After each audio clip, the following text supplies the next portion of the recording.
साथीहरू नमस्ते। म यति बेला पोर्चुगलको एउटा निकै सुन्दर र रमाइलो अनि रमणीय ऐतिहासिक सहर कालदासमा छु। कालदास दा रोइना निकै नाम पनि हाम्रो नेपालको कालिदाससँग जोडिएको जस्तै छ कालदास। निकै सुन्दर छ, निकै रमाइलो छ। यहाँ विभिन्न समयमा यसरी हाट बजार लाग्ने गर्छ। प्रत्येक हप्ताको 2 दिन प्राय हाट बजार लाग्ने गर्छ। हामी नेपालीहरू जहाँ गए पनि आफ्नो संस्कृतिहरू खोज्दै र आफ्नो रहनसहन खोज्दै डुल्ने भएको भएर होला, मलाई पनि यस्ता स्थानीय बजारहरूदेखि लिएर स्थानीय सहरहरू, गाउँहरू घुम्न निकै मनपर्छ। र मैले देखेका दृश्यहरू पनि तपाईँलाई देखाउँ भनेर एकदमै प्रयत्न गरिरहेको छु। भिडियो कस्तो लाग्छ लाइक र सेयर अनि कमेन्ट गर्न नभुल्नुहोला। यो एउटा निकै रमाइलो, रमणीय र सुन्दर ठाउँ जो पोर्चुगलको एउटा लिस्बनदेखि झन्डै 150 किलोमिटरको दूरीमा रहेको एउटा सहर हो कालदास।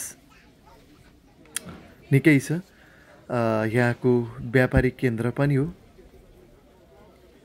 र निकै रमाइलो छ। आजको मेरो यात्रा कालदासको यो सहरसम्म थियो र म तपाईँलाई यहाँ देखिएका विभिन्न रमाइला दृश्यहरू देखाउनको लागि यो भिडियो बनाइरहेको छु। साथीहरू कस्तो लाग्छ त्यस्तै लाइक, सेयर र कमेन्ट गर्न नभुल्नुहोस्।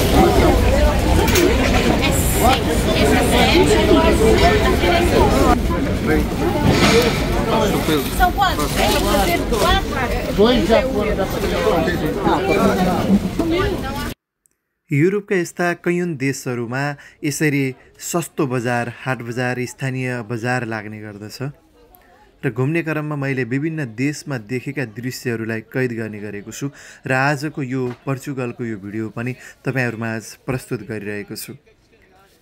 स्थानीय बजारलाई प्रायोरिटी दिएर मुख्यतया स्थानीय उत्पादनलाई मध्यनजर गर्दै यसरी विभिन्न ठाउँमा, विभिन्न सहरका विभिन्न केन्द्रहरूमा, विभिन्न ठाउँहरूमा यसरी स्थानीय हाट बजार लाग्ने गर्दछ र निकै रमाइलो दृश्य छ। निकै सुन्दर रहेछ यो ठाउँ, यो सहर। निकै बाक्लो बस्ती, निकै बाक्लो उपस्थिति, जनसङ्ख्या धेरै रहेको र मानिसहरूको हिँडडुल चहलपहल पनि निकै रमाइलो रहेको। विभिन्न स्थानीय उत्पादनहरू विदेशमा पनि यसरी नेपालको जस्तै बजारहरू देख्न पाइने रहेछ। मलाई निकै आनन्द लाग्यो।